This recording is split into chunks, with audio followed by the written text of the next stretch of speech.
এরকম আমি জিহাদ যেতে হবে বহুত যদি থাকে আপনাদের দোয়া। বাংলাদেশকে যে যে চ্যাম্পিয়ন ট্রফিতে খেলতে নিয়ে যাচ্ছে নাকি সফর করতে নিয়ে যাচ্ছে, যদি অন্য টিমগুলোরও একই অবস্থা হবে, কিন্তু বাংলাদেশের জন্য ভাই একটা প্রেশানি।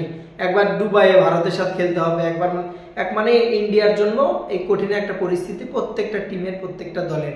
বাংলাদেশকে আবার রাওয়ালপিন্ডিতে আসতে হবে, আবার সেই দুবাই যাইতে হবে। টোটালি 3টে ম্যাচের বিশ্লেষণ করব, ম্যাচের পিচ নিয়ে কন্ডিশন, কখন কয়টায় কোন সময় ম্যাচ, সেগুলো সব কিছু নিয়ে আলোচনা করবো। ভিডিওটি ভালো লাগে অবশ্যই সাবস্ক্রাইব করবেন। চলে গেল কিন্তু বিপিএল এর বর্তমানে উন্মোচনা কিন্তু শেষ। বিপিএল এর এই যে একটা মানে ক্রেজ ছিল, ক্রেজটা কিন্তু ভাই অন্য বিপিএল এর চেয়ে এবারে ক্রেজটা একটু বেশি। কিসের জন্য? মানে প্রচুর পরিমাণ দর্শক হয়েছে। আপনি চিন্তা করেন অন্য বিপিএল এ 4 কোটি টাকা না 4 কোটি টাকার মতো শুনেছি, যেটা যে এত টাকার টিকিট বিক্রি হয়েছে, এখানে 13 কোটি টাকা না কত কোটি টাকা জানি টিকিট বিক্রি হয়েছে। চিন্তা করেন আপনি একবার যে তাহলে অবস্থানটা কোন জায়গায় যায়। তো এখানে বিষয় হচ্ছে যে বাংলাদেশকে এই যে প্রেশানিটা, সেটা হচ্ছে প্রথম ম্যাচ ভারতের সাথে দুবাইয়ে চ্যাম্পিয়ন ট্রফির 20 তারিখে ম্যাচটা আছে দুপুর 3টার দিকে। এই ম্যাচটার বিষয়ে যদি আমি বলি, এই ম্যাচটা খেলার পরেই বাংলাদেশ চলে আসবে রাওয়ালপিন্ডিতে। সেখানে কিন্তু আছে হচ্ছে আপনার 24 তারিখে, যেটা সেখানে আছে নিউজিল্যান্ডের সাথে খেলা। তো সেই নিউজিল্যান্ডের সাথে খেলার পরে সেই একই মাঠে সেই খেলাটাও কিন্তু 3টার দিকেই আছে। তো তারপরে কিন্তু আছে 27 তারিখে সেই খেলাটা আছে হচ্ছে পাকিস্তানের সাথে, স্বাগতিক দেশ যেহেতু আয়োজক দেশ, তাদের সাথে রাওয়ালপিন্ডিতেই আছে, সেটাও আছে 3টার দিকে। কিন্তু এই যে যদি চ্যাম্পিয়ন ট্রফিটা শুধুমাত্র পাকিস্তানের হতো, তাহলে কিন্তু কোনো টিমের এতটা অন্তত কষ্ট হতো না, এতটা প্রেশারই হতো না অন্তত, যে একবার দুবাইয়ে খেলে সেখান থেকে আবার যদি পাকিস্তানে ট্রাভেল করে আসে আবার খেলা, এই যে একটা প্রেশার। হয়তো বা মাঝখানে ব্রেক দিচ্ছে আইসিসি 3 দিন 4 দিন, তারপরেও আমি মনে করবো যেটা যে একটা দেশে আয়োজক হলে, একটা দেশে খেলাটা হলে সবচেয়ে ভালো হয়। মনস্তান্ত্রিক বিষয় যেটা, এটা একটা ঠিক থাকে, খেলার প্রতি ভালো মতো ফোকাস করা যায়।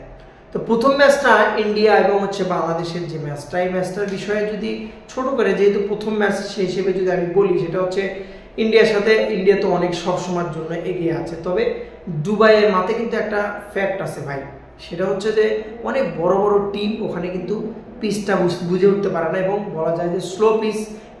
উদাহরণস্বরূপ যদি আমি বলি, ইন্ডিয়ার যে চেন্নাইয়ের যে পিচগুলো, বাংলাদেশে যেমন মিরপুরের পিচ, সেম একই ক্যাটাগরি পিচ দুবাইয়ের পিচগুলো হয়, কখনো রান বেশি হয়, কখনো কম হয়। তো বাংলাদেশের এই যে সময়সূচিটা, প্রথম যে ম্যাচ চ্যাম্পিয়ন ট্রফির প্রথম ম্যাচ 20 ফেব্রুয়ারি ভারতের সাথে মুখোমুখি হচ্ছে বাংলাদেশ বিকাল 3টায়।